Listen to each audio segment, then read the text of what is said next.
Buenas tardes, vamos a dar inicio al tema del día de hoy. Como ven allí al frente, se trata de sensación y percepción. Palabras que probablemente en muchas ocasiones las han usado o han escuchado que las han usado como sinónimos, ¿no? Como que se trata de lo mismo. Siento pasos, percibo pasos. Es más, la palabra percepción es poco usada. Vamos a revisar hoy día si realmente se tratan de sinónimos y si no fuera así, eh, ¿qué es lo que tiene que ver con cada uno de estos procesos? Probablemente vamos a poder darnos explicación también respecto a los sucesos que allí se les presentan. Es probable que en alguna ocasión, directa o indirectamente, ustedes hayan presenciado situaciones como estas, ¿no? Buscar algo que uno mismo lo está usando o que uno lo tiene. Mis anteojos. ¿Alguien vio dónde están mis anteojos? Mis anteojos y los tiene en la cabeza. ¿Por qué no se dio cuenta? Si tiene algo extra en la cabeza. O de repente, directa o indirectamente, han sido testigos de situaciones en las cuales a una misma persona se le brinda un trato diferente por estar vestido de diferente manera, por estar formalmente vestido o por estar informalmente vestido. Y podríamos decir también una diferencia con quien se encuentra mal trajeado, ¿no? Entonces, ¿por qué? ¿Por qué se da esto? ¿De qué depende? ¿Qué es lo que sucedió ahí? ¿Qué tiene que ver la sensación y la percepción con todo esto? Vamos a revisar el día de hoy, algunos hechos que podrían ayudarnos a explicar esta situación. Como por ejemplo, cuáles son las definiciones de sensación y percepción. A partir de allí, vamos a tratar de establecer semejanzas y diferencias que nos ayuden a entender de qué se trata en cada uno de los casos. ¿Cuál de ellas tiene mayor arraigo fisiológico y cuál tiene mayor vínculo psicológico? ¿Qué hay de la escuela que nos invitaba a tener como objeto de estudio de la psicología la percepción? ¿Fueron consecuentes con lo propuesto o no? La percepción, ¿de qué depende? ¿Y por qué se dan alteraciones al momento de percibir? ¿Qué es lo que hace, si existen leyes, qué es lo que hace que una persona no tenga una buena percepción? ¿Y cuál es la diferencia con lo que se llama alucinaciones? ¿O es un error de percepción? ¿Cuál es el vínculo? En primer lugar, analicemos este término, senso-percepción. Obviamente, aquí se están hablando de dos procesos, pero de dos procesos que forman parte de un continuo. Y por eso el guioncito, ¿no? Senso-percepción. Quiere decir que empieza como sensación y termina como percepción. Vamos a revisar. Pero definitivamente sí contiene o está formada por estas dos palabras, ¿no? Entonces, hablemos en primer lugar de la sensación. ¿A qué nos referimos cuando hablamos de sensación? Bueno, dice allí, es escrito, que la sensación es un proceso psicofisiológico o mayoritariamente fisiológico. Dice que es ascendente. ¿A qué se referirá con eso? Vamos a revisarlo también. La sensación es el proceso que empieza con la captación del estímulo. Habíamos dicho que existen neuronas, células del sistema nervioso, que se especializan en capturar estímulos, otras que se especializan en retransmitir el estímulo y otras que se especializan en enviar o en todo caso llevar la respuesta al músculo competente, ¿no? Al músculo incluido en la respuesta. Bien, en este caso estamos hablando de las primeras neuronas, o sea, las neuronas que son receptoras de estímulos. Las neuronas que son receptoras de estímulos se le conoce como neuronas sensoriales. Hasta ahí creo que no hay mucha novedad. Revisemos pues este proceso llamado sensación. ¿Cuándo empieza? Empieza con la captura del estímulo. Vamos a suponer que el estímulo, como está en la ilustración, es el golpe de agua. Abre la ducha, viene un chorro de agua y la terma se había malogrado, entonces el agua estaba helada. Estaba fría, ¿no? Pero generalmente nosotros decimos el agua está helada cuando sentimos frío.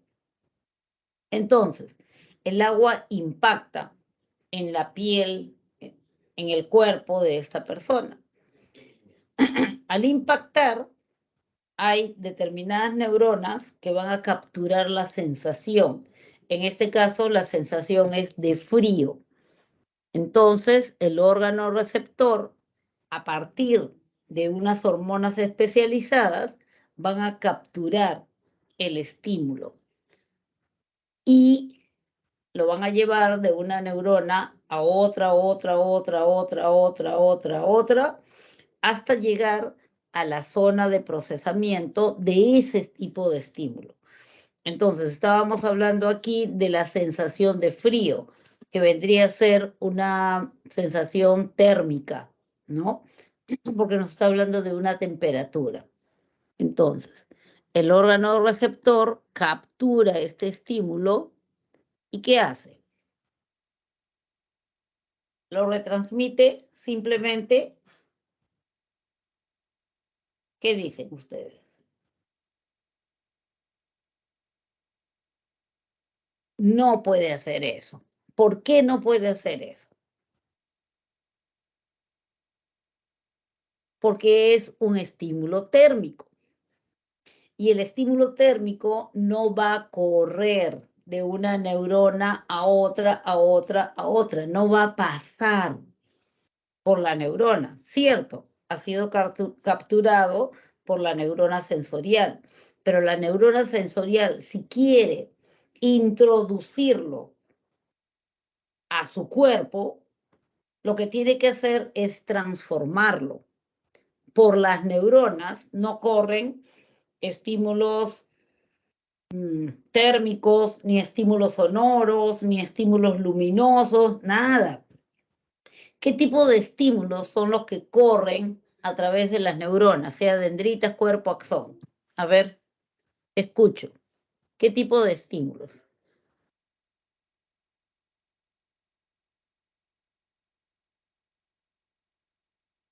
Hello. ¿Qué tipo de estímulos? A ver,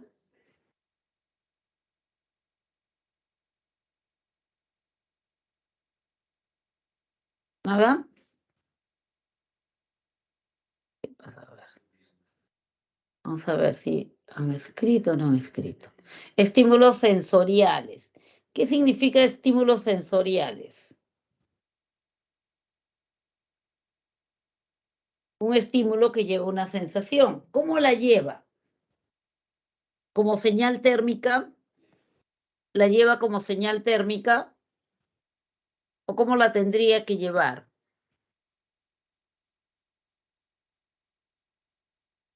A ver, ¿cómo tendría que llevarla? ¿Cómo solamente es posible que la lleve? ¿Como señal térmica? ¿Como señal luminosa? ¿Como señal sonora? ¿Cómo?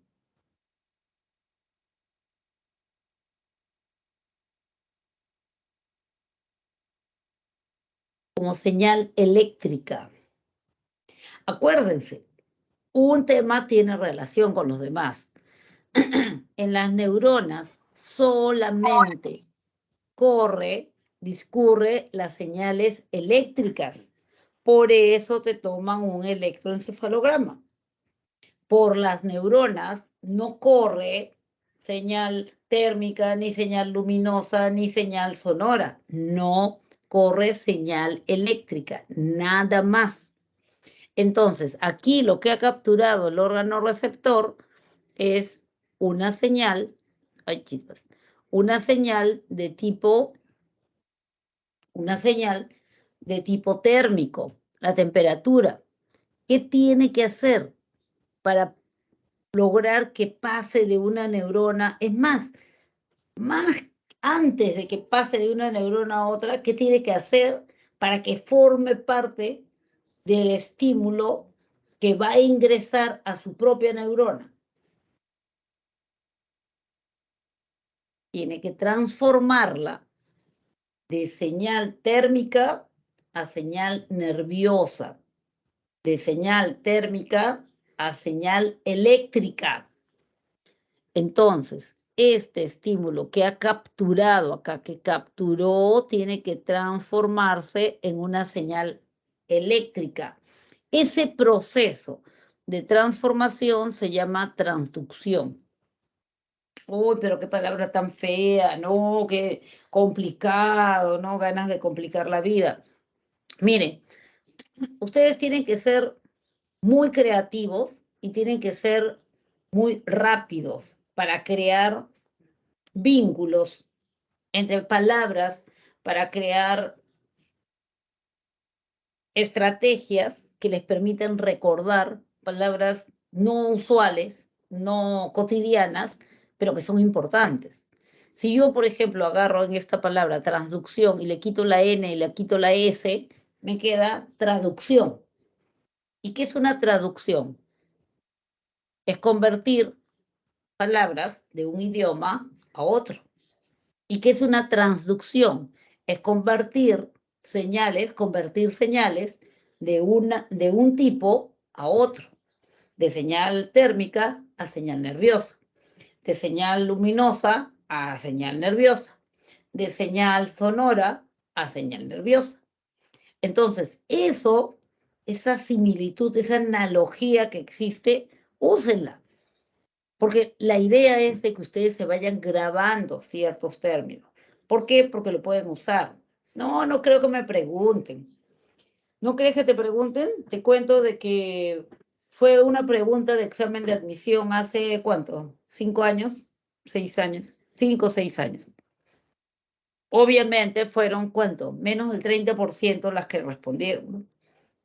Acertadamente, porque no se acordaban la palabrita. Entonces, mejor que ustedes sí se acuerden la palabrita. Entonces, la transducción es el proceso a través del cual se transforma un estímulo cualquiera en una señal nerviosa. Eso significa una señal eléctrica, ¿ya? Lo transformaron y ahora, ¿qué es lo que sucede? Ahora lo que sucede es de que ya va a poder correr de una neurona a otra, a otra, a otra y a otra. Entonces ahora ya puede correr de una neurona a otra, a otra, a otra, y eso se llama procesamiento neuronal. A otra, hasta llegar a la zona del encéfalo donde se puede procesar ese estímulo, registrar ese estímulo. ¿Cuál es la zona del encéfalo donde debe llegar ese estímulo? ¿Dónde?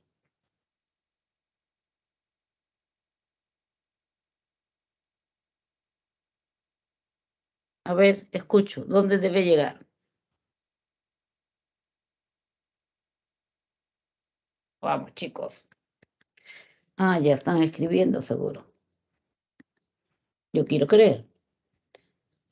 Ah, había escrito de señales eléctricas, transducción, y yo no leí.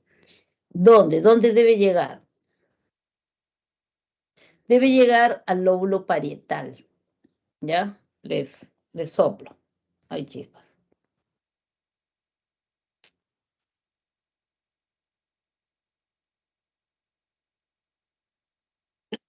Entonces aquí Ya, el órgano receptor lo capturó. Carambas. Ya. Nada, nada, nada, nada. Aquí era, ¿no?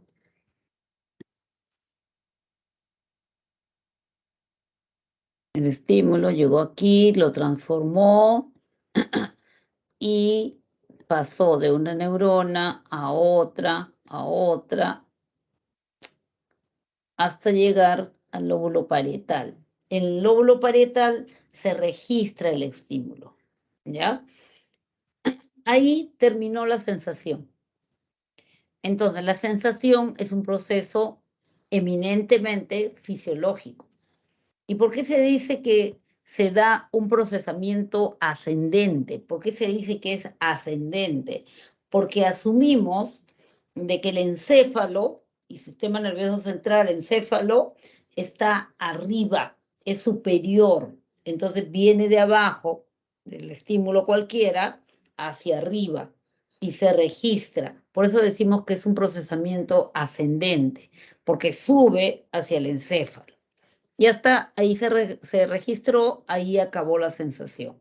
La sensación tiene dos características, o las sensaciones tienen dos características importantes tener en cuenta. Por un lado, tienen un umbral absoluto. ¿Qué significa esto? El umbral, ¿qué es el umbral? El umbral de la puerta. Solamente he escuchado umbral de la puerta. Sí, sí he escuchado el umbral de la puerta. Alguien vino y se quedó en el umbral de la puerta. ¿Qué significaba eso? Que se quedó ahí, no llegó a entrar, se quedó ahí, justo en el límite. Umbral se refiere a eso, ¿ya? Entonces, cuando hablamos del umbral absoluto, hablamos del límite. Hablamos del límite y nos estamos refiriendo a la intensidad del estímulo. Entonces, hablamos de umbral absoluto para referirnos a la cantidad o la intensidad que debe tener el estímulo para poder pasar de una neurona a otra y ser registrado, para poder registrarse en el encéfalo. Pudiera ser que yo lo recepcione, pero que no pasa porque no es lo suficientemente intenso, sí puede ser.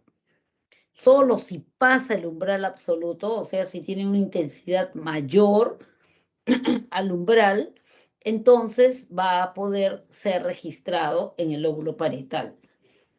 ¿Y cuál es el umbral absoluto? ¿Cuánto de intensidad debe tener un estímulo? Depende de la modalidad sensorial a la que se refiera. O sea, será diferente porque son diferentes unidades de medida si es un estímulo luminoso, si es un estímulo sonoro, si es un estímulo táctil, son diferentes unidades de medida. Entonces tienen umbrales diferentes, o sea, diferente intensidad.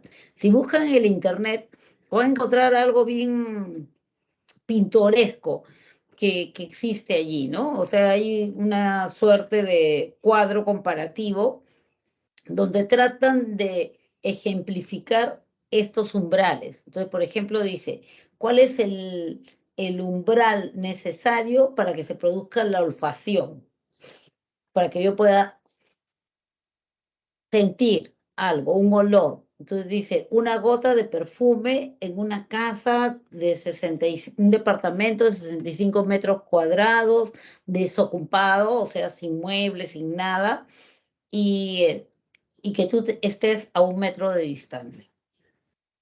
Entonces es registrado. Y así, o sea, es una, digamos que es una forma de ilustrarlo, ¿no? ¿Cuál es lo mínimo para que puedas tener una sensibilidad o una sensación táctil? Dice la caída de una pluma en tu mejilla, creo que es también 50 centímetros, algo así.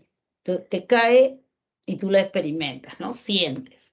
Y así, o sea, así van a encontrar una serie de comparaciones hechas con cosas cotidianas que más o menos te dan la idea. Porque lo que quiere probablemente el autor de este tipo de comparaciones es que tú tengas una idea de la intensidad mínima, ¿no? El otro término o fenómeno que se produce a nivel de sensaciones es la llamada adaptación sensorial. Cuando hablamos de adaptación sensorial, nos estamos refiriendo a que este órgano receptor se adapta a un estímulo que es permanente o que es continuo. Llegas a Arequipa y dices, hoy, ¿sabes qué? Tuve que venir por tierra el último tramo y fue un viaje bien pesado. ¿Me puedes prestar tu ducha? Me voy a dar un duchazo. Claro. Oye, pero tienes agua caliente, ¿no? Claro, sí, sí. Voy a verificar la terma. Entonces, vaya, abre la ducha. Sí, está calentita, pasa nomás. Entonces tú pues, te preparas para ducharte, ingresas, abres y ¡ay, chispas! Está recontra helada. Uy, está helado. ¿Qué? No, no puede ser, si acabo de probar. A ver, retírate ya, ponte la toalla. Ya. Metes tu mano. No, está caliente. ¿Cómo que está caliente? Está helado. ¿Qué pasó? La persona que vive allí ya se acostumbró a una temperatura determinada. Como está acostumbrado a que siempre el agua está muy fría, eso le parece caliente. Tú que vienes de un clima que es cálido, estás acostumbrado a que eso te parece frío. ¿Te das cuenta? Eso se llama adaptación sensorial. De tanto recibir un estímulo, tu organismo, tu órgano receptor se adapta.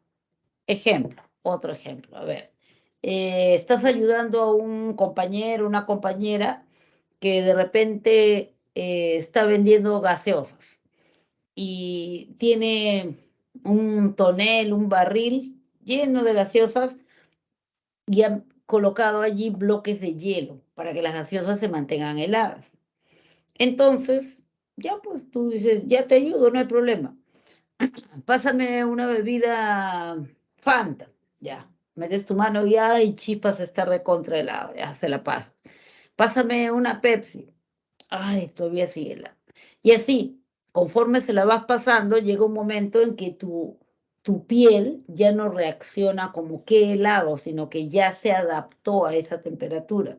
Entonces, simplemente lo vas a seguir pasando, pero ya no te impacta fuerte.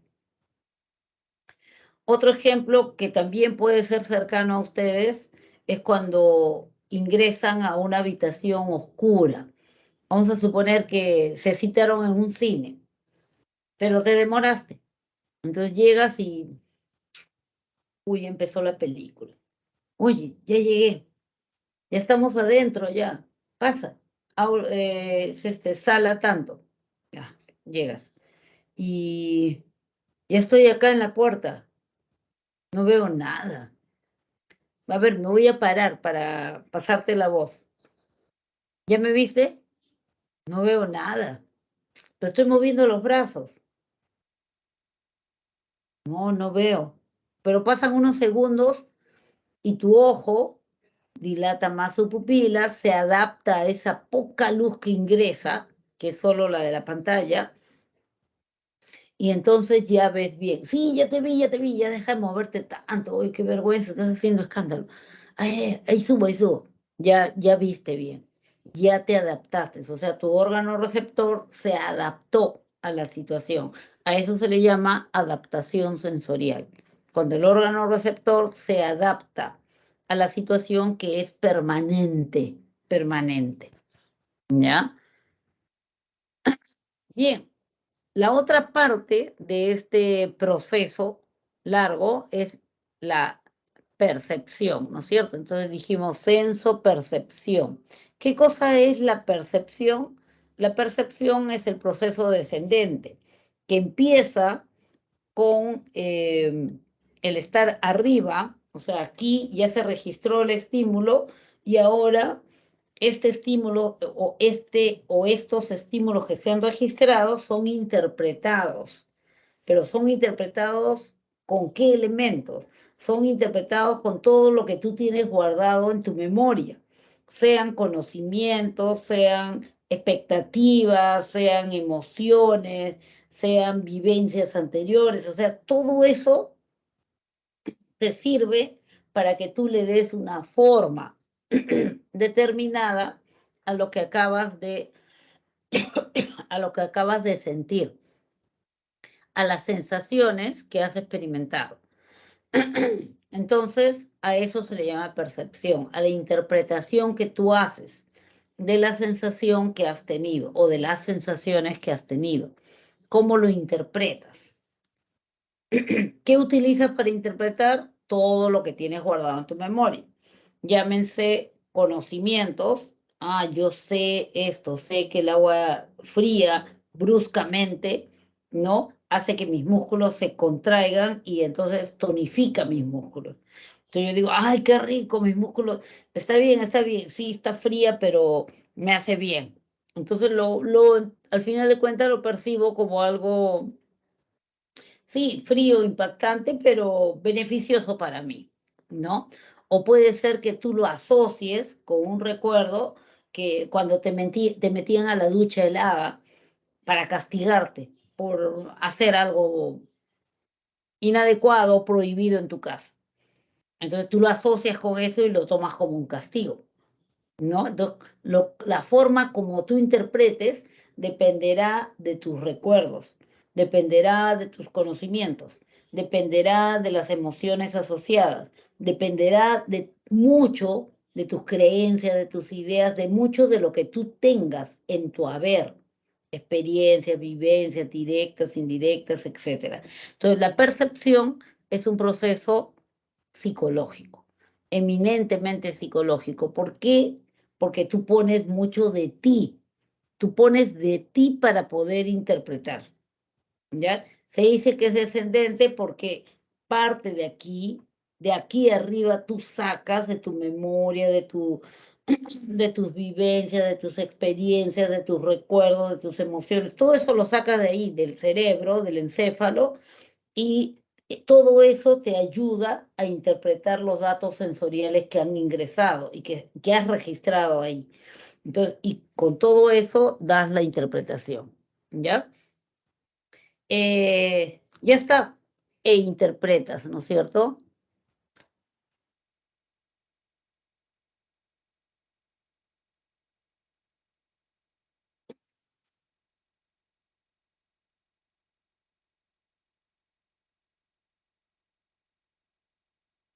Ya, eso es lo que sucede. Eh, ya, eso es lo que sucede. O sea, lo interpretan así, ¿ya?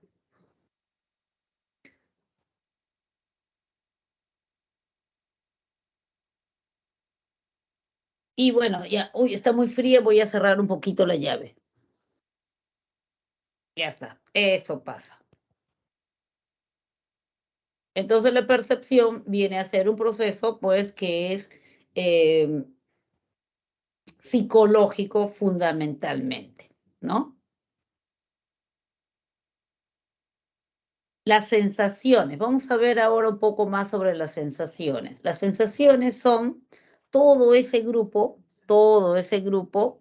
de, mm, en realidad le llamamos modalidades sensoriales, y se refiere a todas las formas de sentir.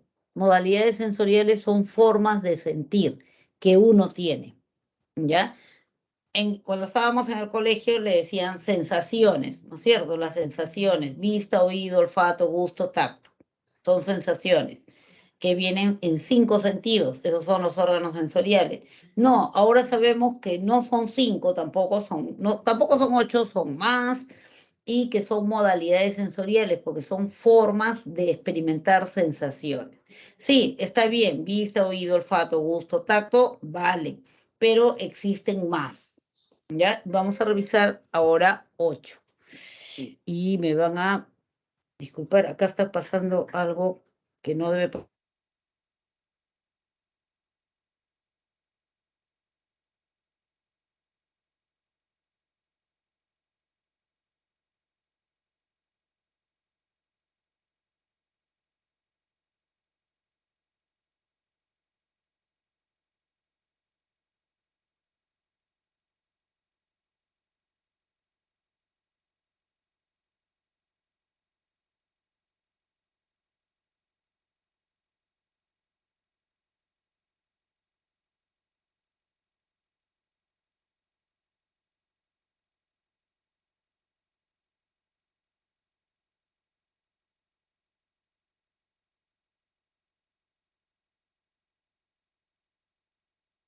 Regresé, ya regresé.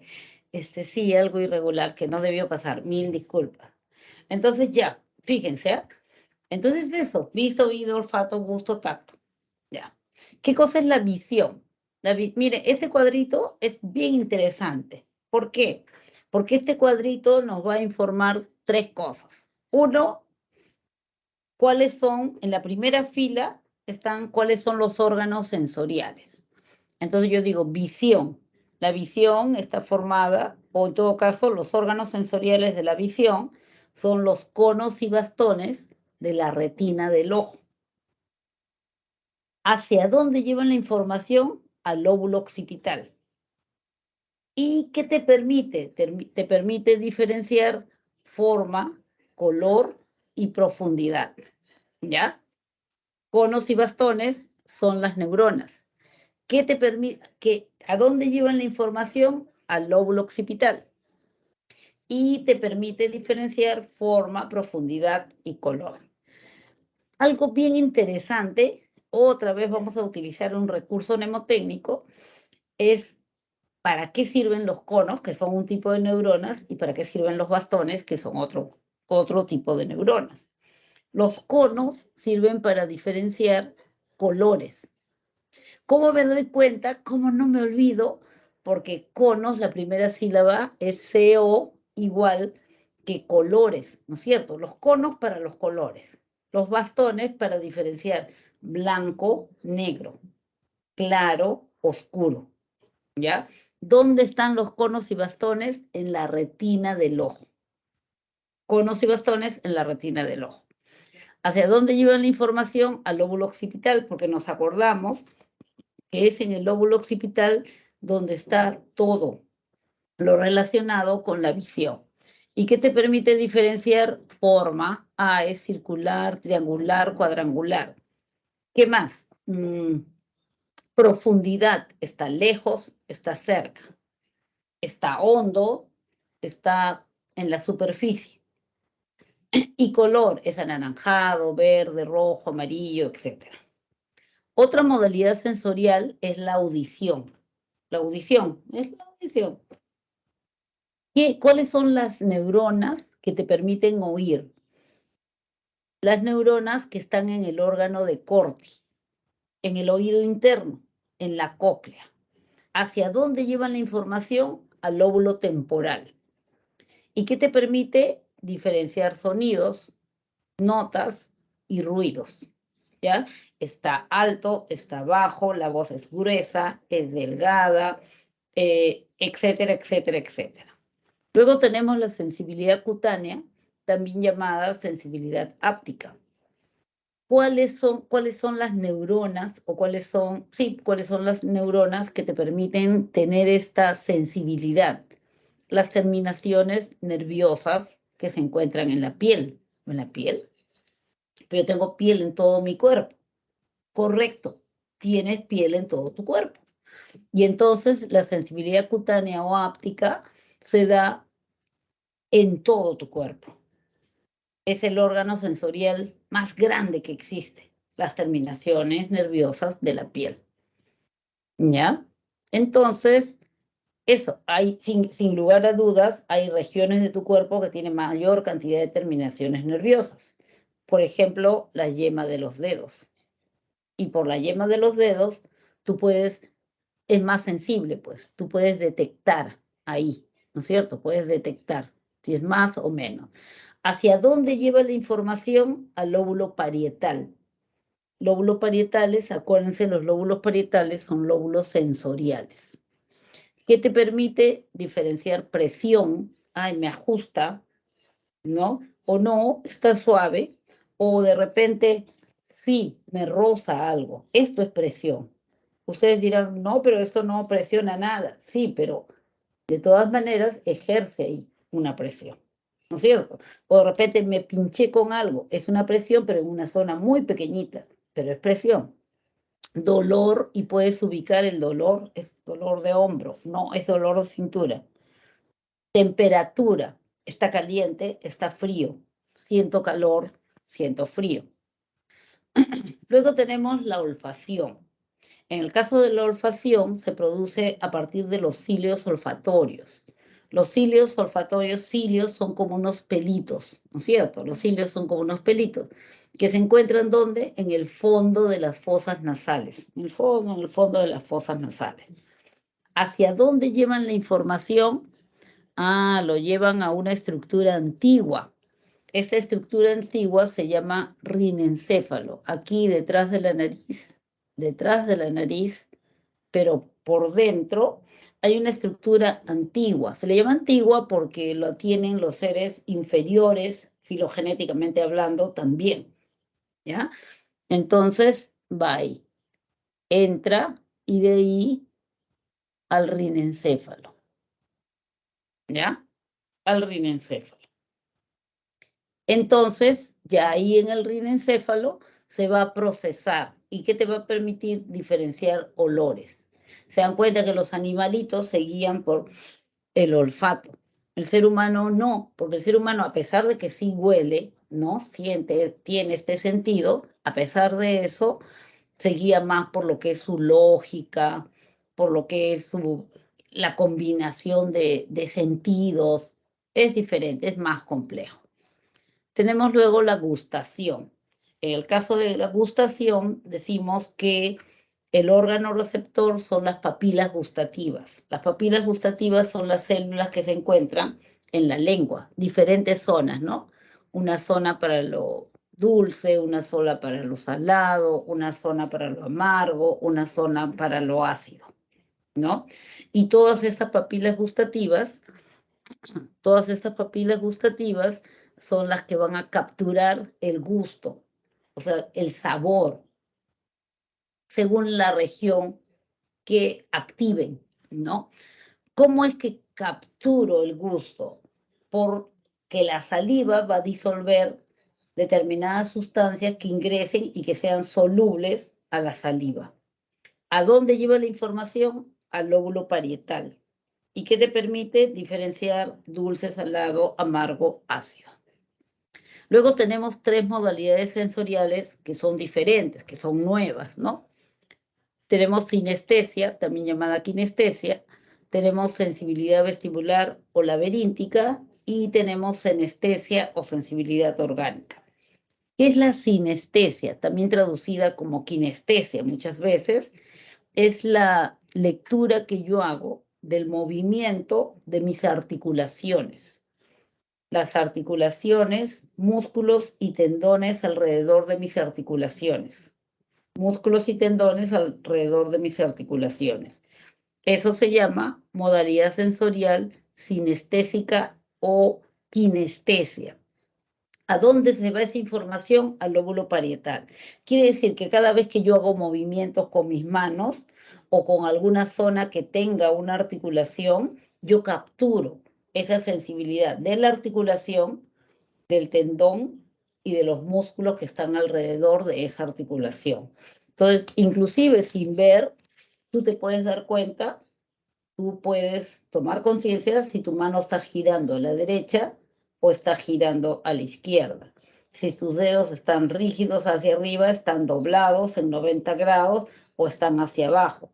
¿Por qué? Porque hemos aprendido a leer. Hay actividades que desarrollan más sinestesias, o sea, que te permiten aprender a leer con más habilidad. Los artesanos, por ejemplo, ya casi sin ver, y es más, hay artesanos que son ciegos, ¿no? Casi sin ver, tú vas moldeando y sabes qué textura tiene, sabes si está bien, los orfebres que trabajan con hilos de plata, hilos de oro, ¿no?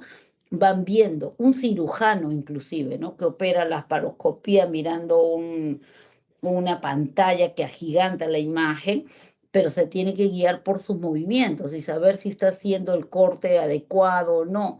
Ahí en la pantalla yo puedo ver que es como 10 centímetros, pero en realidad yo sé que eso está agrandado y que mi manito tiene que mover solamente de repente 10 milímetros, ¿no? Entonces mi cálculo va a ser en función al movimiento de mi articulación. Las sinestesias o kinestesias nos permiten esos movimientos finos de aquellas zonas que tienen articulaciones.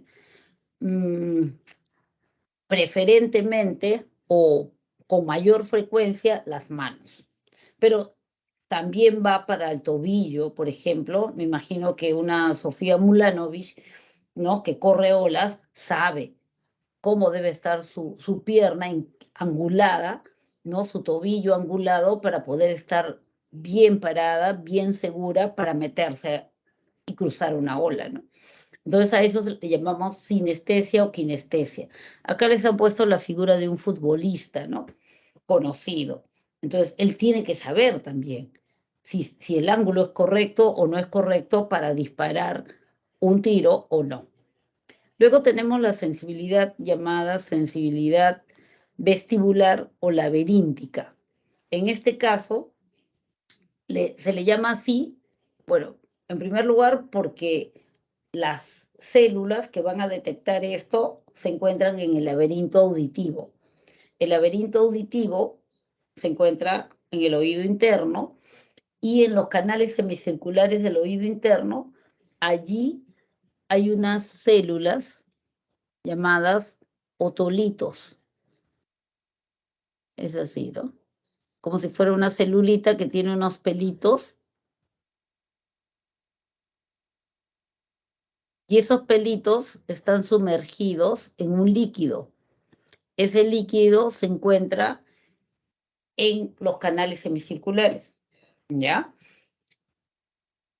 Y ya, del movimiento o de la posición de estos cilios, tú infieres la posición de tu cuerpo en general.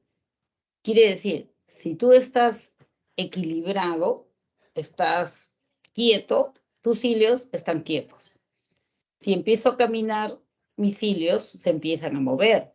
Y así yo sea ciega, me informo de movimiento. Si corro, va a correr más rápido, ¿no es cierto?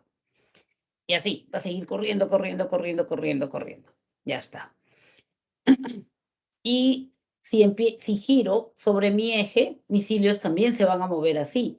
Y yo me voy a informar del movimiento que se está produciendo en ese instante. Por eso se le llama sensibilidad laberíntica, porque parte ahí del laberinto auditivo. Y se le llama sensibilidad vestibular porque la zona donde llega son justamente los núcleos vestibulares del tronco encefálico.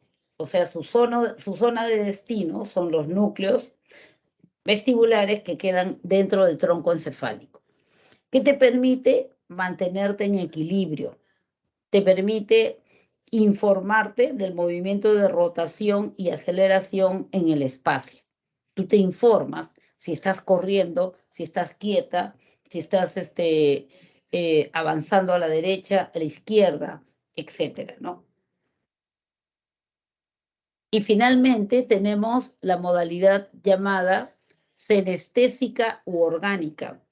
Entonces, senestesia con E, ¿ya? No es sinestesia, ahora es senestesia. Esta senestesia o sensibilidad orgánica es más o menos el equivalente a la sensibilidad cutánea o áptica. La sensibilidad cutánea o áptica es, ya recordando, como el tacto, ¿no? El tacto o la sensibilidad, bueno, de la piel en el exterior de tu cuerpo, pero en el interior de tu cuerpo, para las vísceras, se le llama sensibilidad senestésica u orgánica. ¿Dónde se produce? En los músculos lisos. ¿Qué son los músculos lisos? Los músculos lisos son los músculos que forman las vísceras, o sea, tu estómago, los intestinos, se forman con esa musculatura blanca o musculatura lisa. Entonces, ya. Y esos tienen sensibilidad. Entonces, por eso tú puedes detectar, me duele el estómago o no, me duele el intestino, ¿no? Me duele más abajo los intestinos. Puedes saber presión, dolor y temperatura, pero de tus vísceras. ¿Y cómo es tu dolor? ¿Es como presión? No, es como un hincón. O sea, puedes detectar todo eso gracias a esta sensibilidad llamada senestésica o sensibilidad orgánica, porque es la sensibilidad de los órganos internos. También llevan la información hacia el lóbulo parietal y se producen también en situaciones como hambre, sed, cansancio. se producen ahí también. Entonces, cuando tienes hambre, ¿qué es lo que sucede? Lo que sucede es que tú has detectado que tu intestino o tu estómago se está contrayendo, dilatando, contrayendo, dilatando, contrayendo, dilatando. ¿Por qué? Porque probablemente estás acostumbrado a comer una hora y no lo has hecho. Y como tu intestino ya se acostumbró a que esa hora contrae, dilata, empieza a producir esos movimientos. Y tú lo interpretas como que siento hambre, tengo un retorcijón. Eso es. O la sed igual, ¿no? O de repente cansancio. Cuando estoy cansada, hiperventilo. O sea, tomo más aire, mis pulmones se ensanchan y al ensancharse presionan las vísceras. Y yo lo detecto gracias a la modalidad llamada senestesia o modalidad orgánica. Acá tienen, a ver, acá tienen, ¿dónde está? Enséñame. Acá tienen, por ejemplo, otras situaciones de estas tres modalidades que vienen a ser nuevas, ¿no? La kinestesia o sinestesia se produce, por ejemplo, el bailarín de marinera. El bailarín de marinera tiene que darse cuenta, ¿no? Tiene que darse cuenta si el ángulo de su pierna es el adecuado para poder hacer esos saltitos que parecen pasitos de caballo de paso, ¿no? O si el ángulo de su mano es el adecuado, o si o si tira el pañuelo y lo agarra en el aire. Todo eso son detectados gracias a esta modalidad sensorial llamada sinestesia.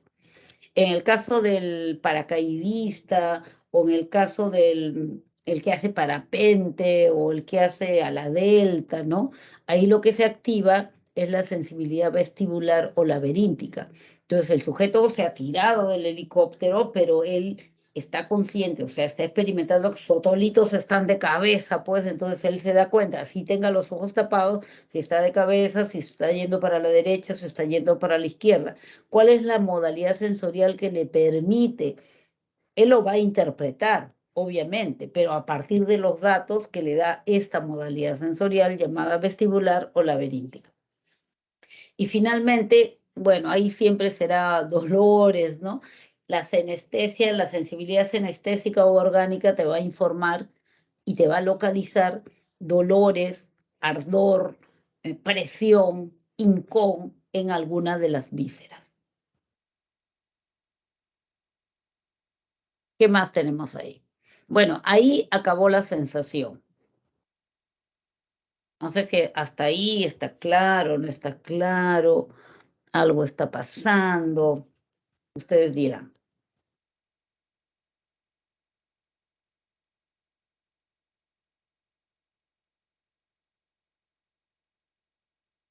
Pasamos a la percepción, entonces. Cuando hablamos de percepción, estamos hablando del proceso de interpretación de los datos sensoriales, ¿no es cierto?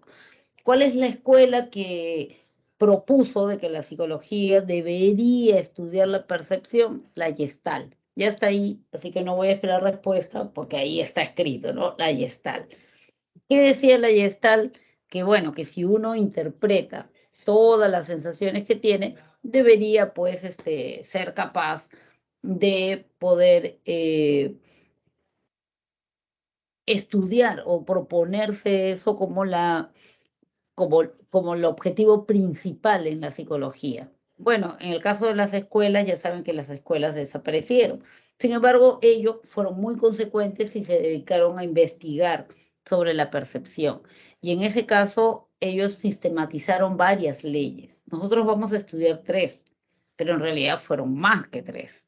Entonces, la Gestalt, ¿qué te dice? La Gestalt dice, en la percepción identificada como lo que es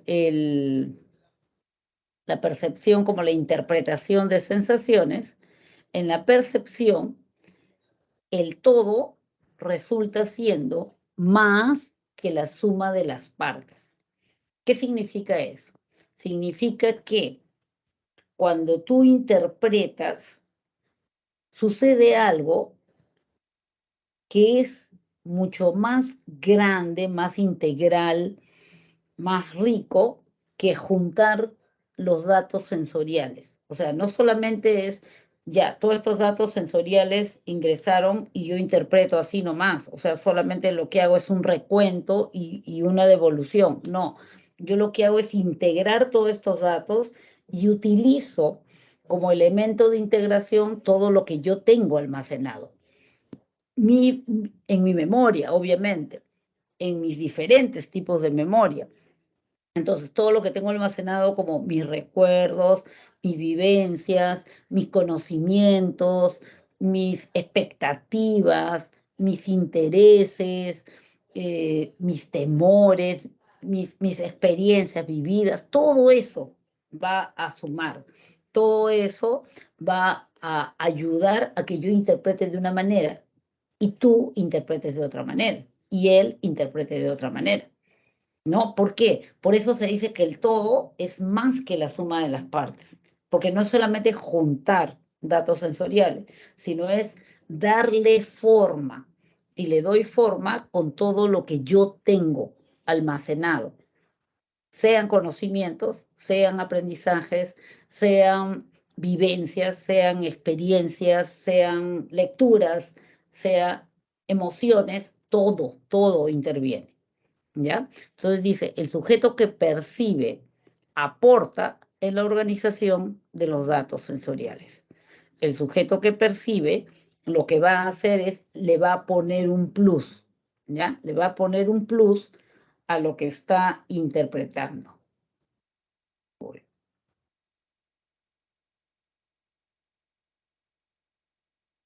Bueno, vamos a revisar estas tres leyes. Vamos a interpretarlo. Y, por ejemplo, primera ley, la ley de la figura fondo. ¿Qué dice la ley de la figura fondo?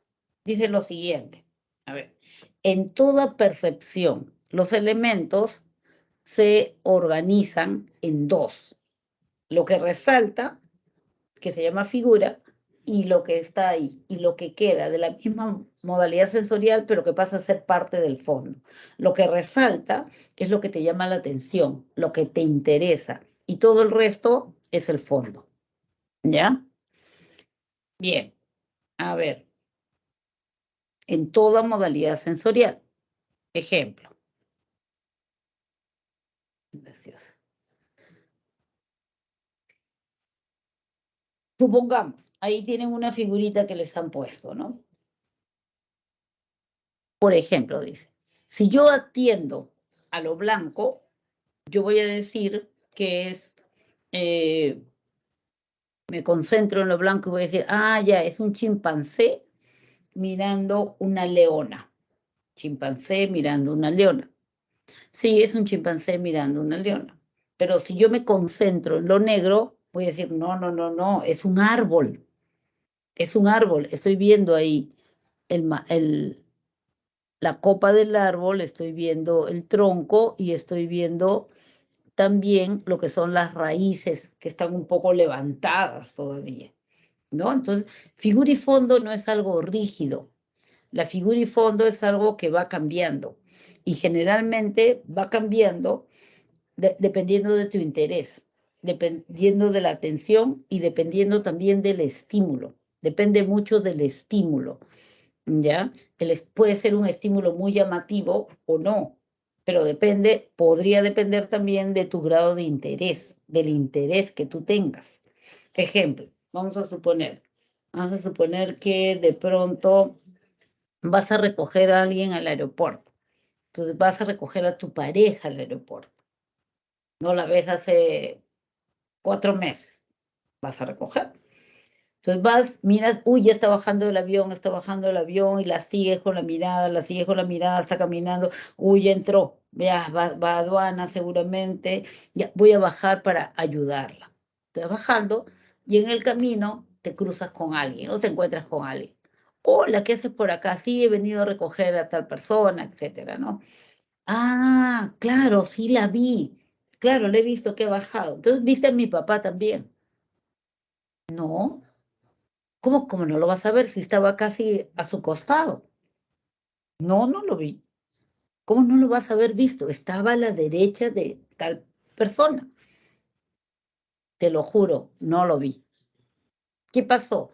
en este caso, la persona que yo estaba esperando con tantas ansias, con tanto interés, pasó a ser la figura. Y todo el resto era una masa amorfa de gente. No distinguí a nadie. No lo centralicé en nadie. ¿Ya? Entonces eso es figura-fondo. Si ustedes me están escuchando, mi voz sería la figura y todo el resto de ruidos que pueda haber es el fondo. Si de pronto alguien empieza, supongamos que hay un bebé o alguien, ¿no?, que empieza a llorar en tu casa, probablemente ese sonido pase a ser la figura. Y mi voz y todo el resto de sonidos pase a ser el fondo. Entonces, figura y fondo no es algo rígido, es algo que cambia. En el caso de la imagen que les mostraba, es una figura ambigua. Entonces, es una figura que se ha creado con ambigüedad, como hay muchas que existen, ¿no? Y que circulan por ahí, qué cosa ves, y cuenta las caritas, etcétera, ¿no? Entonces, son figuras ambiguas, pero hechas adrede, ¿no? En la vida real no es tan así, pero hay cosas que te llaman la atención y depende de qué, depende de tu interés, depende inclusive de tus conocimientos, ¿no? Una misma habitación puede ser vista diferente por un decorador, por un arquitecto, por alguien que vivió ahí, ¿no? O de repente por alguien que quiere desalojarte, ¿no? O sea, cada uno lo verá de acuerdo a su interés, a su perspectiva, a su forma de querer mm, entrar dentro dentro de esa área, ¿no? La segunda ley de la percepción es la llamada ley de las totalidades perceptivas o principio de pregnancia. ¿Por qué se le llama totalidades perceptivas? Se le llama totalidades perceptivas porque lo que dice la ley es, cada vez que percibes, tú percibes una totalidad, no una partecita. Cuando yo leo, percibo palabras, no letras, palabras. Entonces yo leo principios organizativos de la percepción. Yo no leo PRINCIPIOS, principios. No, yo no leo así. Tú tampoco. No leemos así, ¿no es cierto? Salvo que alguien esté aprendiendo a leer o a deletrear, ¿no? Entonces nosotros lo que hacemos es captamos un todo. Por eso se dice ley de las totalidades perceptivas. Es por eso inclusive que en algunos casos, en ese afán de leer totalidades, totalidades, totalidades, totalidades, yo lo que hago es no darme cuenta que podría inclusive existir un error. De repente en organizativos, de repente le faltó una de las I, pero yo lo leí y leí principios organizativos y después me dijo, no dice organizativos, dice organizativos. No, uy, ¿verdad? Le falta la I, ¿no? Pero en un principio no me había dado cuenta. ¿Por qué? Porque yo leí un todo. Probablemente han visto también ese ejercicio en el cual solo la primera y la última letra están en su sitio y las del medio las desordena. Pero sin embargo las personas entienden la palabra. ¿Por qué? Porque nosotros tratamos de darle buena forma. La pregnancia, el principio de pregnancia, te dice que es una ley también darle buena forma a todo lo que percibes, sea con el oído, con la vista, con el tacto. Tú le tratas de dar una buena forma. ¿Qué significa buena forma? Una forma conocida. No significa buena porque está siempre para bien, no. O sea, significa buena forma es una forma conocida para ti. Buena forma es una forma simétrica. Buena forma es una forma fácil de recordar. Entonces, cuando yo leo, trato de ajustar cada uno de esos grupos de letras a una de las palabras que yo conozco. Si yo no supiera hablar español o castellano, probablemente cada grupo de palabras no tendría sentido para mí. Y si están desordenadas, yo no podría adivinar de qué se trata, porque yo no tengo acá un repertorio de palabras. Pero como sí lo tengo, porque sé leer en español o castellano, entonces sí puedo ajustarlo. Entonces, eso es lo que dice esa ley, que cada vez que nosotros percibimos, tratamos de darle una buena forma, una forma conocida. De repente les ayuda el siguiente ejemplo. Cuando nosotros le damos o interpretamos algo que alguien no lo dice con claridad, ¿no? Hay gente, probablemente ustedes conocen también, hay gente que no habla claro, ¿no? Que parecería que sus dientes de arriba y los de abajo están pegados, no abre bien su boca, no articula bien las palabras, ¿no? Pero nosotros lo entendemos, ¿no es cierto? Sucede así, nosotros lo entendemos. A ver, ¿cómo lo entendemos? ¿Por qué podemos entenderlo? Probablemente podemos entenderlo porque lo asociamos a palabras, a sonidos de palabras conocidas. Y yo le doy la buena forma a lo que no lo tiene. ¿Ya? Entonces, vamos a suponer, sábado, 3 de la tarde, acabaron tus clases, ya has dado examen el fin de semana anterior, y estás ya en las últimas, ¿no? O sea, estás ya por terminar. Y justo ha sido tu cumpleaños, inclusive en esa semana, y varias personas te han dicho para salir y algo así. Ya, todo ese contexto.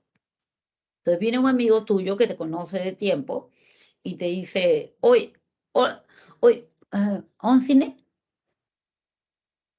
¿Qué? ¿A un cine? ¿Qué te dijo? A ver, ¿qué te dijo? Escucho. Vamos al cine. Bravo. Eso le dijo. ¿Cómo entendiste si yo no había pronunciado vamos al cine? Yo no lo había pronunciado bien. ¿Cómo hiciste para entenderlo? Tú le diste una buena forma. ¿Y por qué pudiste hacerlo? Porque tú hablas español o castellano y porque tienes almacenado un repertorio de palabras habladas que te pudo servir como referente para que tú le dieras esa buena forma. Eso es lo que dice esa ley. Igualito, tienes una bolsa negra y alguien te dice, a ver, ya, tienes que adivinar qué cosa hay en la bolsa. Mete tu mano. Entonces agarras y empiezas a tocar. No estás viendo. Entonces dices, ya, esto es una pera. No la estás viendo. Pero ¿qué hiciste? Utilizaste los rasgos, las características, algunas características que vas descubriendo para tú darle una forma conocida. Y conoces pera, manzana. ¿Por qué no dijiste manzana? No, porque es alargada. O sea, utilizaste para todos los datos que tenías ahí para tú darle la forma conocida que mejor se ajusta para darle una buena forma. ¿Ya? Entonces, a eso se refiere esa ley. Eso lo hacemos automáticamente, no lo hacemos conscientemente, ¿no? Sino lo hacemos automáticamente. Bueno, ahí se explica, por ejemplo, eso de voy y estoy mirando y me dicen, sí, esa cascada, qué bonita, ¿no? Se llama Cascada de la Novia. Entonces yo empiezo a mirar y digo, sí, pues de verdad, ¿no? Parece un velo de novia, parece un vestido de novia. Claro, yo le di esa forma. O como cuando alguien empieza a mirar nubes y quiere asemejarlo como lo has leído en cuentos, en historias, en revistas, en libros, y has leído y dices, sí, mira, parece un osito, ese parece un elefante. Entonces yo lo empiezo a asociar con formas de animales, pero yo le di la forma. No es que la nube tenga esa forma, yo se la di.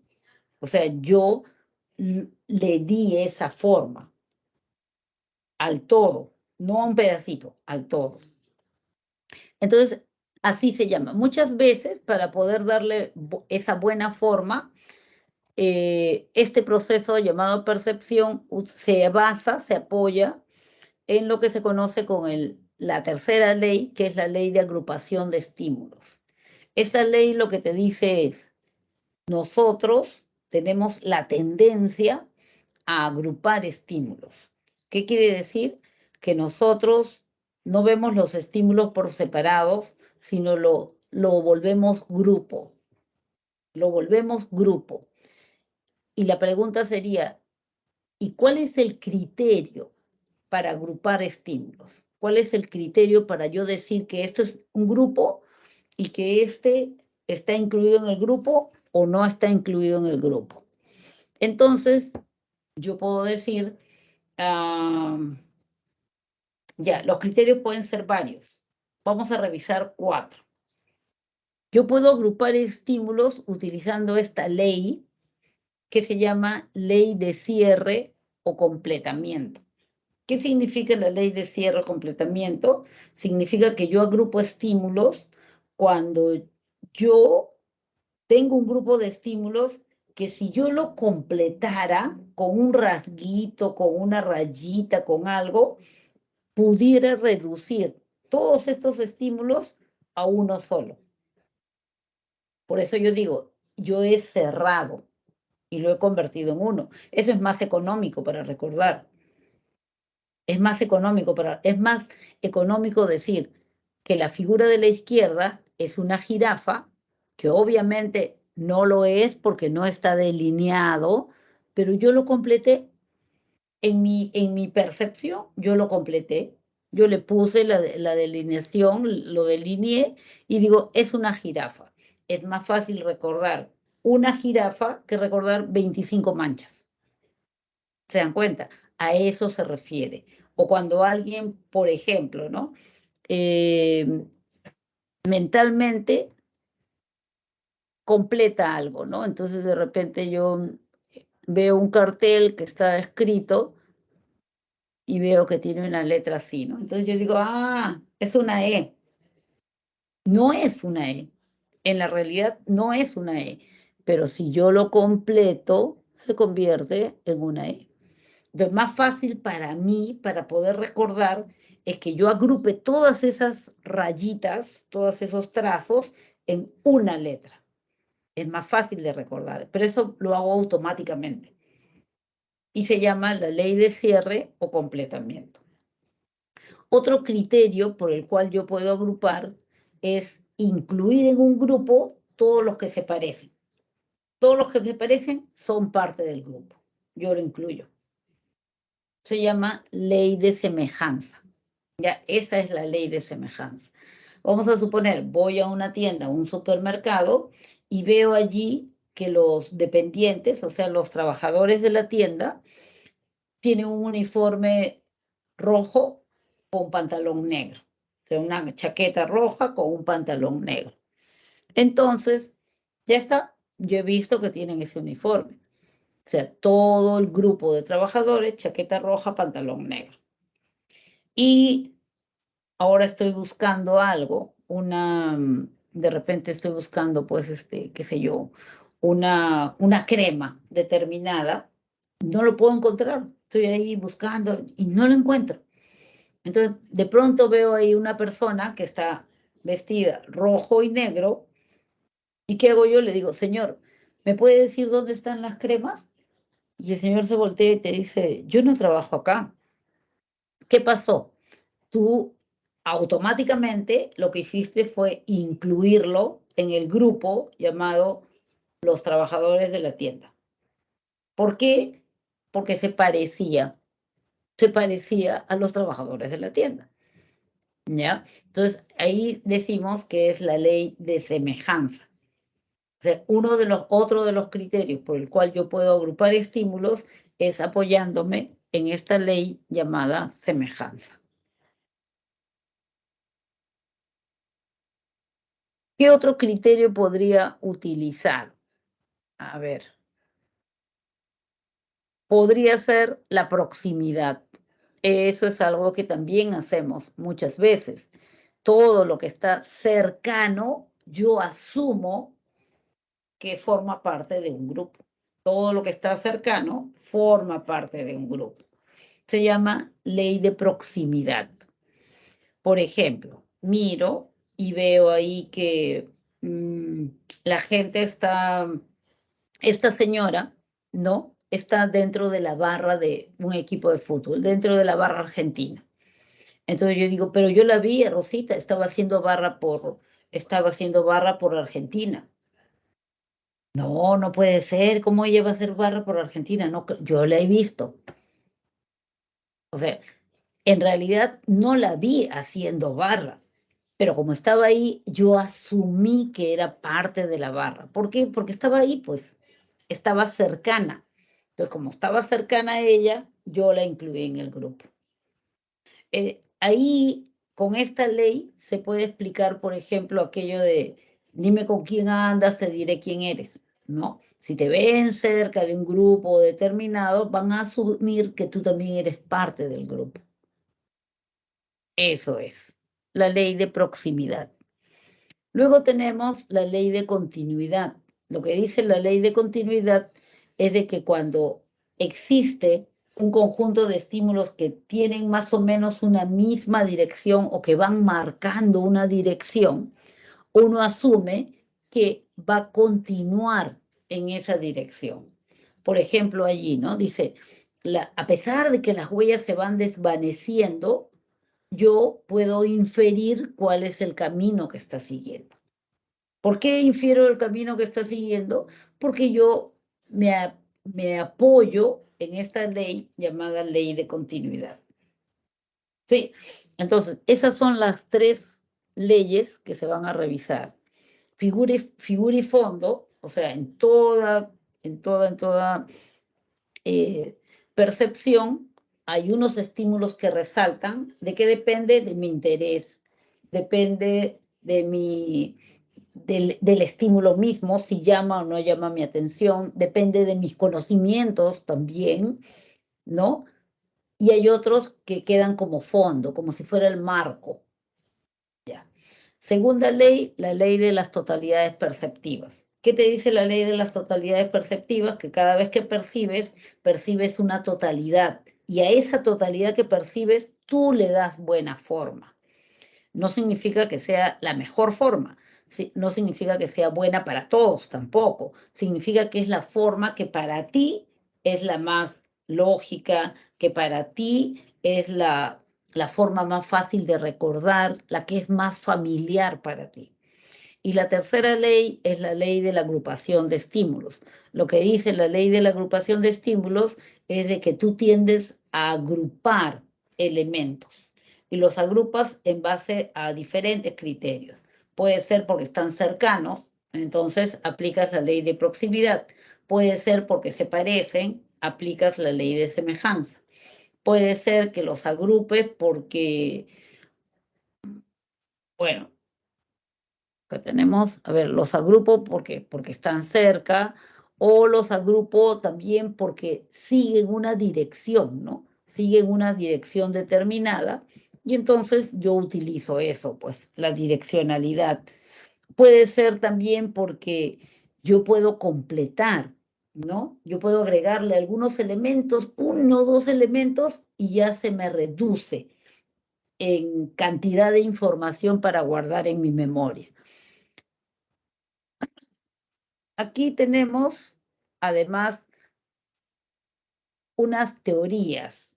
O sea, en este proceso, los datos, yo capturo datos y le doy una forma determinada, o sea, lo interpreto.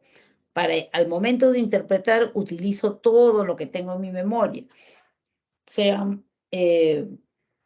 emociones, aprendizajes, conocimientos, vivencias, experiencias, todo eso sirve para que yo le dé marco, para que yo le dé forma.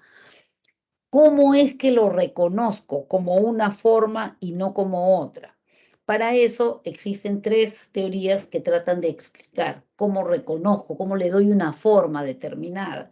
Ahora, cuando hablamos de forma o reconocimiento de formas, no solamente nos estamos refiriendo a que le voy a dar forma a un objeto, es redondo, es cuadrado, es taza, es lápiz, etc. No, puede ser una situación y yo lo reconozco, o sea, le doy una forma.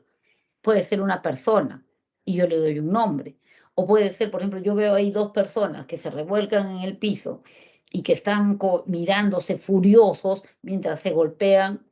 Entonces yo lo reconozco, le doy la forma de pelea. Eso es una pelea, ¿no es cierto? Entonces le estoy dando la forma de pelea. O yo veo algo donde has echado un líquido y estás tomando, agarrándolo del asa. Entonces yo digo, eso es una taza. A eso me refiero con reconocimiento de formas. Existen tres teorías que tratan de explicar cómo es que reconoces una forma. Las teorías son las siguientes. Primera teoría, la teoría de igualación a una plantilla o patrón. ¿Qué dice esta teoría? La teoría lo que dice es de que tú reconoces una forma porque tú lo que haces es almacenar en tu memoria un montón de ejemplares de una forma determinada. Ejemplo, me encuentro con algo que no sé qué cosa es. Entonces yo lo comparo. Entonces, es largo, tiene tapita, entonces lo comparo. ¿Es igualito que esto? No. ¿Es igualito que esto? No. ¿Es igualito que esto? No. ¿Es igualito que esto? Sí, es igualito que esto. ¿Y qué es esto? Ah, esto es una botella. Ah, es una botella, lo reconocí. ¿Ya? Eso es lo que dice la teoría de igualación a una plantilla o patrón. Comparo, comparo, comparo, reconozco. Segunda teoría, la teoría de los prototipos o geones. ¿Qué dice esta teoría? La teoría lo que dice es de que nosotros lo que tenemos almacenados en la memoria son geones. ¿Y qué es un geón? Un geón viene a ser algo así como una pieza. Entonces yo tengo almacenado un número limitado de piezas, pero también tengo almacenado qué cosa se forma combinando determinadas piezas. Entonces yo digo, por ejemplo, acá, ¿no? Si yo combino esta pieza con esta pieza, voy a formar un termo o una taza.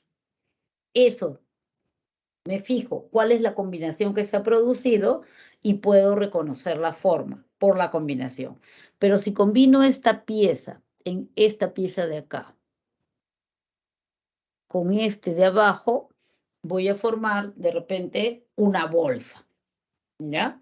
Entonces, eso es lo que dice la teoría de los geones. Tercera, tercera teoría, la tercera teoría dice que no. Lo que tú almacenas en tu memoria son listas de características o rasgos mínimos necesarios para poder reconocer o para poder ser una forma determinada. Ejemplo, ya, yo tengo acá mis listas. Acá tengo mis listas. Entonces yo digo, a ver, ¿está vivo? Sí, ya. ¿Tiene dos patas? No. Ah, ya, no es este entonces. Agarro otro. ¿Está vivo? Sí. ¿Tiene cuatro patas? Sí. ¿Tiene hocico? Sí. ¿Tiene cola? Sí. ¿Es de color blanco? Sí. ¿Tiene manchas negras? Sí. Ah, ya. Es un dálmata. Lo mínimo necesario para hacer un objeto. Yo tengo estas listas acá guardadas y voy chequeando características, por eso se llama teoría del análisis de características o rasgos. Entonces yo tengo almacenadas las listas de rasgos mínimos necesarios para hacer una forma determinada. Insistiré, una forma no solamente es una persona, una forma no es solamente un objeto, una forma también puede ser una situación y yo reconozco, ¿ya? Yo la reconozco como una forma determinada al hacer ese análisis de características mínimas necesarias, como si fuera un chequeo, como un chequeo de características o rasgos.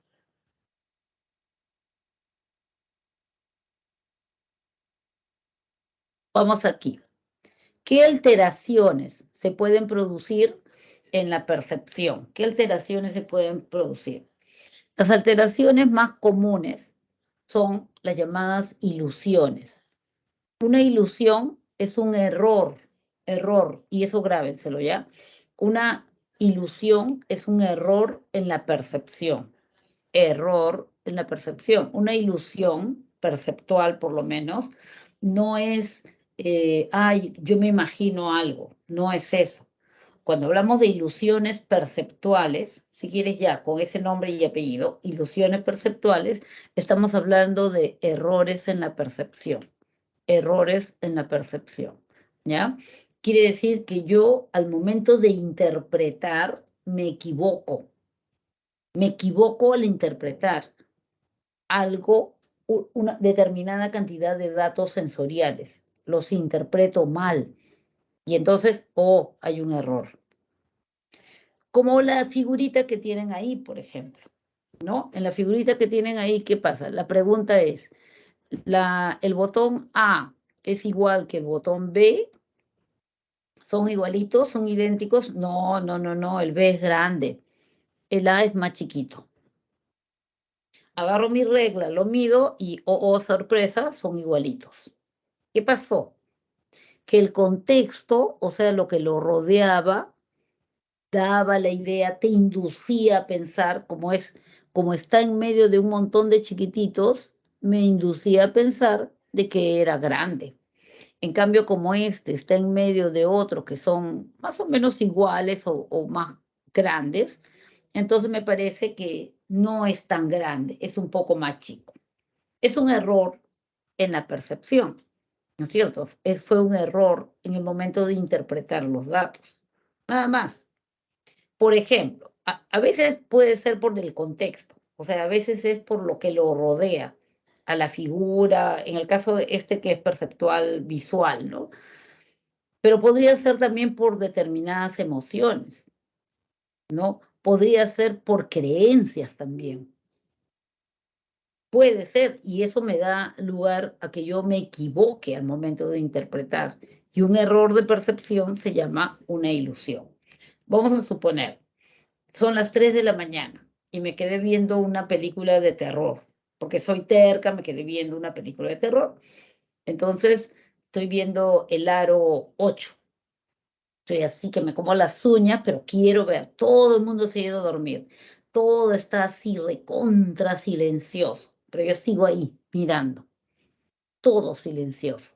Todas las luces apagadas. Solamente el televisor está prendido. De pronto escucho un ruido. Dios. Pausa. El ruido ha sido fuerte. Agarro la escoba, agarro un palo por si acaso y subo. Subo en pos del ruido, pues, ¿no? Ha sido en la azotea de la casa. Lo sentí, han sido 2 veces todavía. Subo despacito, tratando de no despertar a nadie. Cuando estoy por dar el último paso, subir el último peldaño, ¿no? Para prender la luz, algo blanco viene hacia mí. Entonces tiro todo, grito, bajo corriendo, todo se despierta. Sube tus padres, prende la luz y tu mamá había lavado sábanas y las sábanas se estaban moviendo con el aire, ¿no es cierto? Entonces, ¿qué pasó ahí? Dios mío, me equivoqué al interpretar. Era la sábana que venía hacia mí y yo lo interpreté como que, ay, no, Dios mío, yo lo interpreté como que era pues un fantasma. Eso es una ilusión, ¿ya? Yo interpreté mal. Estuve escuchando, estuve leyendo, estuve viendo unas revistas o leyendo unos artículos sobre la cantidad de abandono de bebés que se está produciendo en el país. Me voy a acostar y siento el llanto de un bebé. No puede ser, no puede ser en mi propio distrito, en mi propia cuadra, no puede ser. Entonces miro por la ventana, no veo nada. Miro por la otra ventana, no veo nada. Vuelvo a sentir otra vez el llanto del bebé. Dios, no, ¿qué es esto? No, ya, voy a ver. Agarro mi linterna, salgo con mi llave, voy a ver qué está pasando. Y nada, pues, nada, no encuentro nada. Pero yo lo he escuchado y yo digo, yo he escuchado ese bebé. He escuchado un bebé que estaba llorando. Pero nada, ya no vuelvo a escuchar más. Me acuesto todo ahí con el corazón estrujado y ya. Al día siguiente pregunto, ¿nadie escuchó un bebé llorando? No, nadie escuchó, nadie escuchó, nadie escuchó, nadie escuchó. Pregunto al vecino al costado, ¿usted no escuchó un bebé anoche que estaba llorando? Ah, no, vecino. Son los gatos del vecino que andan ahí peleando. Los gatos del vecino. Ay, ay, ay. Pero yo juraría, así, con la mano en la Biblia, que era el llanto de un bebé. O sea, yo interpreté mal ese ruido que sí existió. Era el grito del gato. Pero yo, para mí, con todo lo que yo acababa de leer y estaba así horrorizada por lo que había leído, yo lo interpreté como que el llanto del bebé. Eso es una ilusión auditiva. O de repente quiero salir rápido de mi cuarto y mi blusa se engancha con el picaporte de la puerta. Entonces siento así como si me jalaran. Y yo digo, ¿quién me está jalando? Después ya me doy cuenta que ha sido el gancho de la puerta. Pero yo inicialmente lo interpreté como clarito, he sentido que alguien me jaló. Pero no, o sea, fue una ilusión, nada más, ¿no es cierto? Una ilusión perceptual, ¿no? Pero ¿qué pasa si en estos casos, por ejemplo, yo subo ya, grité porque algo, un espectro blanco vino hacia mí, llegó mi papá, prendió la luz y no había nada. No había sábana, no había cordeles, no había nada. ¿Qué pasó? ¿Podríamos hablar de ilusión? No. En esos casos, en ese caso, hablaríamos de una alucinación. Una alucinación es cuando tú percibes algo, tú sientes algo, auditivo, visual, táctil, lo que sea, y no existe nada. Eso es una alucinación. Escuchaste el llanto de un bebé, pero no había habido ni un solo ruido. Sentiste que alguien te jaló y no había ni siquiera una puerta. Esos son alucinaciones. Las alucinaciones siempre son para que te alarmes. Las alucinaciones son provocadas por alucinógenos, fumó algo, tomó algo, se inyectó algo, la pastilla que está tomando ahora es demasiado fuerte. Siempre son alucinógenos o son síntomas de una enfermedad psiquiátrica. No existe nada, pero tú lo sentiste.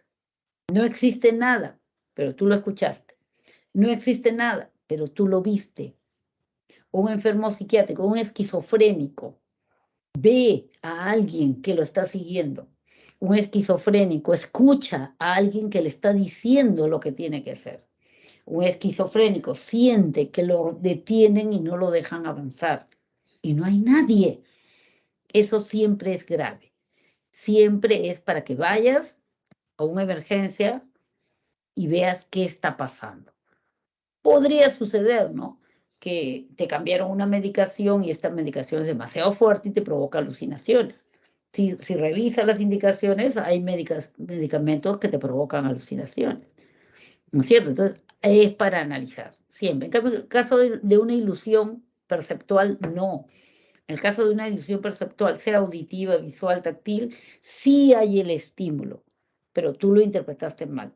Te despertaste a medianoche, te habías acostado muy asustada, abriste los ojos y viste un hombre ahí parado al frente. Prendes la luz y había un saco. El saco de tu hermano estaba colgado. Esa es una ilusión. Pero prendes la luz y no hay nada, oh, cuidado. Sí es para que te alarmes. ¿Ya?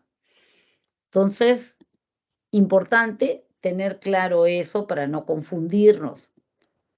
Vamos a revisar las preguntas, ¿sí? Y con eso, Profesora, una dime. pregunta. En el caso de los delirios de persecución, ¿eso tiene algo que ver con las alucinaciones o Claro, el delirio de persecución es una alucinación. Por ejemplo, eso que llaman diablos azules. El alcohol puede provocar alucinaciones. ¿Soñar despierto también se podría considerar? No, en el caso es un sueño, como tú bien lo estás diciendo, ¿no? Es un sueño. Estás soñando y de repente estás así medio eh, sonámbulo, digamos, o soñar despierto te metiste a tu imaginación, pero no lo percibes como algo real, sino como parte de tu fantasía, de una prolongación de tu sueño. Porque a veces pasa de que una vez llegué a no dormir bien y por eso, mientras estaba despierto, como que empecé a alucinar cosas y pues por un Como momento parte, como que me desperté de repente. claro, pero te despertaste, ¿ves? Te diste cuenta de que estabas como en un ensueño, ¿no? Pero es diferente hablar de un sueño. Los sueños a veces pueden ser tan vívidos que realmente te parece que lo estás viviendo, ¿no? No quiero mover el dedito, quiero mover mi dedito meñique para despertarme, pero no puedo. O sea, porque me parecen reales y mi corazón está latiendo fuerte, pero es un sueño. Que es diferente a que estés despierto y sientas, veas a alguien que no existe y que no hay ni siquiera un maniquí allí o que escuches a alguien y no hay ni un ruido, o que sientas a alguien y no hay nada que te enganche, nada con que roces, ¿no? Es diferente. Es diferente cuando tú sabes que estás imaginando, cuando tú sabes que estás soñando, ¿no? Te estás imaginando que estás yendo a un sitio o estás recordando de repente, ¿no? Que por ahí corría tal persona o tal otra, pero tú sabes que no es real. En cambio, en el caso de una alucinación, la persona sí cree que es real, sí lo cree y lo pelea encima, ¿no? Esa es la diferencia. Y A ver, profesora, revisemos. la despersonalización, cuando te sientes por el cuerpo, eso son alucinaciones, ilusiones. Claro, pero eso es psicopatológico, pues. Eso es psicopatológico, sí. Veamos, dice, el abuelo José pedía desde hace algunos meses que le hablen en voz alta. Más fuerte, no escucho, ¿no?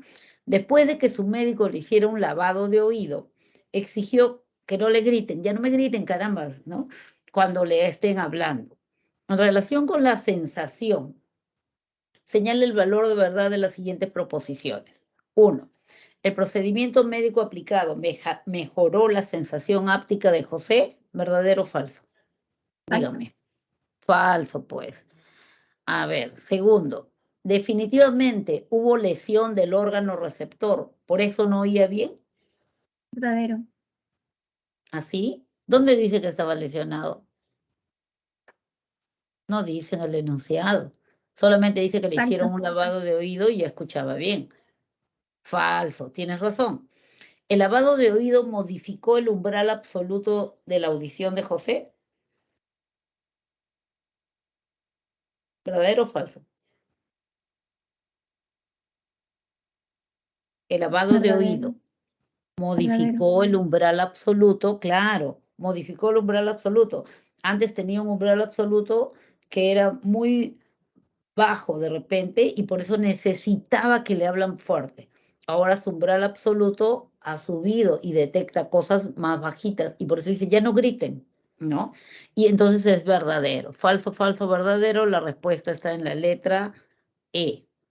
Vamos a la siguiente. Dice, a ver. Los principios organizativos de la percepción visual o leyes de la percepción fueron aportes formulados por los teóricos de las escuelas gestálticas. Relacionen estas leyes con los casos presentados. Que mejor ejemplifiquen sus características. Figura, fondo, proximidad y cierre. Vamos a identificar. Juliana estaba revisando su álbum de fotos buscando el rostro de su abuelo en alguna de las páginas. Al encontrar la foto que buscaba, no notó que había una persona haciendo muecas en la esquina de esta página. Segundo, Esteban pudo reconocer que el rompecabezas que armaba era sobre el cuerpo humano, aun cuando le faltaban colocar algunas piezas en la parte inferior. Tercero, Oriana fue detenida al ser confundida como participante de una manifestación que se daba en la misma calle en la que se ubica la tienda donde ella estaba comprando. ¿Cuál sería figura fondo? La A. La A, correcto, claro. O sea, revisó, su atención estaba puesta en la cara, en el rostro del abuelo y no se dio cuenta, porque esa era la figura era el rostro del abuelo, que en una esquina de esa página había una persona haciendo macas. Figura fondo es la A, perfecto. Proximidad, ¿cuál sería proximidad? La La C. C. Oriana fue detenida al ser confundida, claro, pues, como estaba ahí cerca, ella estaba ahí parada, vino la manifestación, se los llevaron a todos y como ella estaba ahí, estaba cerca, próxima, se la llevaron también. 2C, entonces. Ahí ya más o menos ya tenemos la respuesta, ¿no? Entonces buscamos 1A, 2C, debe ser la D. Vamos a corroborar. Cierre sería la letra B. ¿Qué dicen? Sí. Completamiento, cierre sería la letra B. ¿Es correcto? Sería la D. La B, claro. Sí, completamiento, cierre, y eso me confirma de que la respuesta correcta está en la letra D. ¿No es cierto? 1A, 2B, 3B. Vamos a la tercera.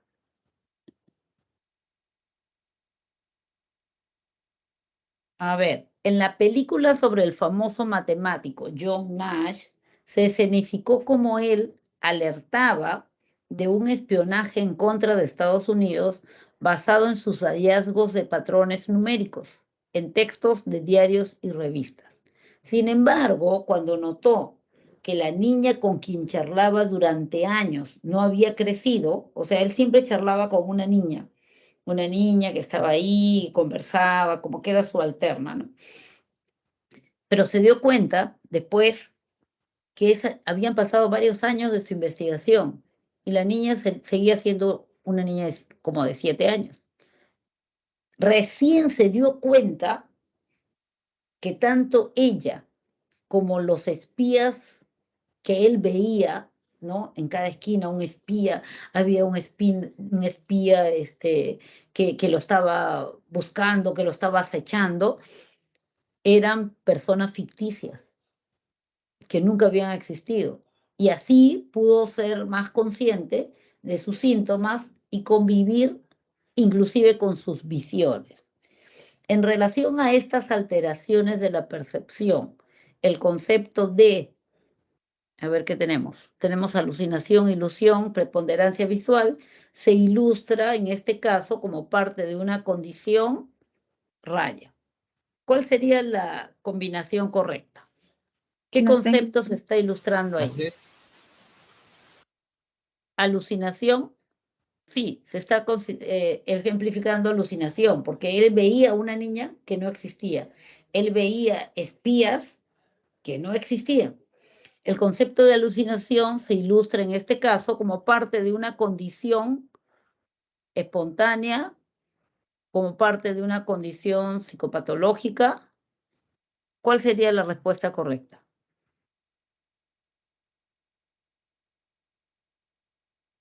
La C. Como parte de una condición psicopatológica. Correcto. La respuesta correcta es entonces la letra C. ¿Sí? Y vamos acá, tenemos la clave de respuestas. Ya saben cuál es la secuencia que tienen que seguir siempre. Leen su boletín, leen todo lo que tengan, en este caso, todo lo que tengan sobre sensación, percepción, boletín, libro, apuntes, todo lo que tengan lo leen, lo leen, lo leen, lo leen, lo leen. Después lo dejan a un lado, junto con su celular, agarran una hoja en blanco y resuelven y arman un resumen. Si no les gusta hacer resúmenes, un organizador gráfico. Cuando ya tienen el resumen o el organizador gráfico listo, recién ya lo revisan bien todo, lo dejan ahí, agarran su práctica y resuelven como si fuera un examen, sin ver boletín, sin ver anotaciones, sin ver resumen, sin ver celular, sin ver nada. Termino mi práctica, recién agarro mi clave de respuestas y entonces me fijo en qué estoy bien, en qué me equivoqué, en qué estoy bien, en qué me equivoqué. Eso me sirve para que yo pueda mejorar, depurar mejor, ¿no? Lo que es mi resumen. Ah, esto no lo puse, lo pongo ahora. Ah, esto me equivoqué, entonces ahora lo corrijo. ¿Sí? Entonces, esa sería la forma como ustedes van a ir estudiando y almacenando los diferentes temas que van viendo. Bien, chicos, eso sería todo por ahora. Muchísimas gracias por estar ahí. No sé si tienen alguna pregunta, algo que quisieran aclarar. Y si en el análisis de las características en la teoría de análisis de características o rasgos, ¿podría explicar la parte de líneas? A ver, el reconocimiento de formas, ahí. Sí, la ¿Cuál es última, la Miss. parte que está? En la separata señala algo de líneas, que la figura se descompone en líneas. ¿Podría explicar eso? No, se refiere a los geones, probablemente. O sea, son estas tres teorías. La que va a armar es prototipos o geones. Esta debe ser la teoría a la que te estás refiriendo. En la última, Y la sale teoría es que... análisis de características o rasgos. En la teoría del análisis características o rasgos, lo que hace la persona es comparar, chequear, como si tú tuvieras acá una lista de características mínimas necesarias para tener una forma determinada. Entonces tú dices, ¿tiene una capacidad? Sí. ¿Tiene asa? Sí. ¿Sirve para líquidos? Sí. Ah, ya, es una taza. Ya, lo reconocí como taza. ¿Por qué? Porque ha cumplido con las características mínimas necesarias. Agarro otro y digo, ¿es redondo? Sí. ¿Sirve para jugar? Sí. ¿Da vueltas? Sí. Es una pelota. Sí, es una pelota. Ya está. Así, eso es el análisis de características o rasgos. Entonces, lo que dice la teoría es, tú almacenas esas listas, las tienes acá en tu memoria. Cuando tienes un objeto, persona o situación que no conoces, que es nueva para ti, lo que haces es simplemente comparar con estas listas de características mínimas necesarias. Y si coincide, entonces eso es. ¿Sí? ¿Está un poco más claro? Ah, qué bueno. Bien, no sé, ¿alguna otra preguntita por ahí?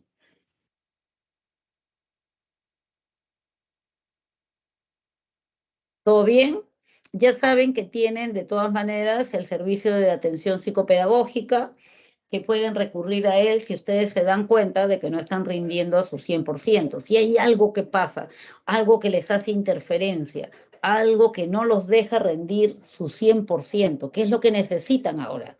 Ustedes necesitan así, exprimirse y rendir a su 100% para poder convertirse en uno de esos exitosos ganadores de una vacante, que es lo que desean, ¿no es cierto? Entonces, como eso es lo que deseo, yo tengo que convertirme en uno de los mejores, porque en las competencias ganan los mejores y yo quiero ser uno de los mejores.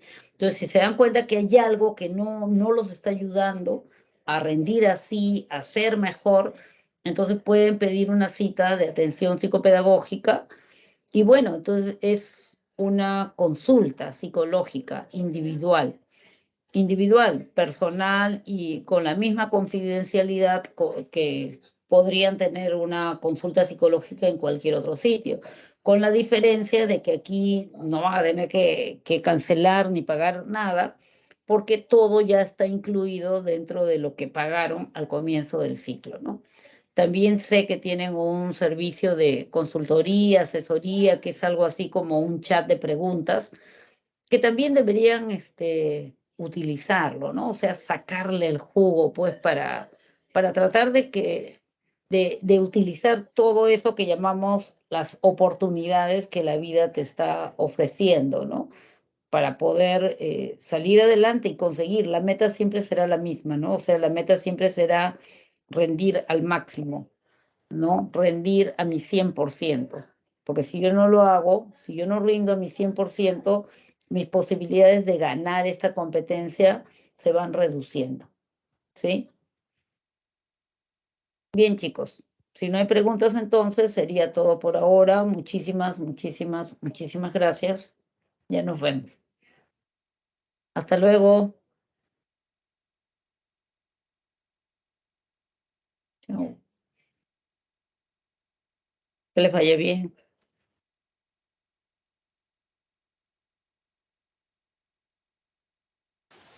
Bye. Hasta luego.